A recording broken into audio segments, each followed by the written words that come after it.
இங்க பாத்தீங்க அப்படின்னா ஒரு ஐஸ் உடைக்கிற போட்டி நடக்குதுங்க. அதை வந்து ஒரு சின்ன பையனும் அவனோட லவ்வரும் உட்காந்து பாத்துக்கிட்டு இருக்காங்க. அதுல ஒருத்தன் வந்து அடிக்கிறாங்க ஐஸ.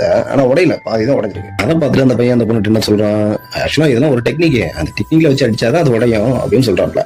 சும்மா உடல் பலத்தை காட்டில ஒன்றும் செய்ய முடியாது அப்படின்னு சொன்ன உடனே அந்த பாரோட ஓனர் வந்து கோபப்பட்டு வந்துட்டான். என்னடா சொன்ன அப்படின்னு கோபப்பட்டு வந்த உடனே இந்த பையனும் சரி தேவையில்லாத பிரச்சனை போயிடுவோம் அப்படின்னு நினைக்கும் போது உன்னால முடிஞ்சா விடலாம் அப்படின்னு அந்த ஓனர் சொன்ன உடனே அவனோட மாற்றம் அதே டயத்துல வரப்பல அவர் வந்து என்ன சொல்றாருன்னா, இவனால இதை மாதிரி 2 மடங்கு ஐஸ் உடைக்க முடியும், நான் 2 மடங்கு பணம் இவன் மேல பெட்டு கட்டுறேன் அப்படின்னு சொல்றாப்ல.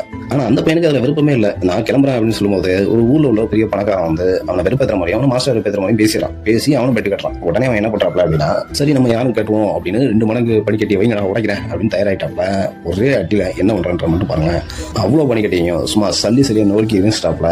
அதோட மாஸ்டர் ஹாப்பி, அந்த பையன் ஹாப்பி, அமௌண்ட் கிடைச்சிருச்சு. அதுக்கப்புறம் தான் தெரியுது அமௌண்ட் இன்க்ரீஸ் பண்றதுக்காக இந்த மாதிரி பண்ணிருக்காங்க அப்படின்னு. இது எல்லாமே ஒரு பித்தலாட்டம், இவங்க எல்லாமே ஒரு கூட்டுக்கலவாணிகள் அப்படின்றது.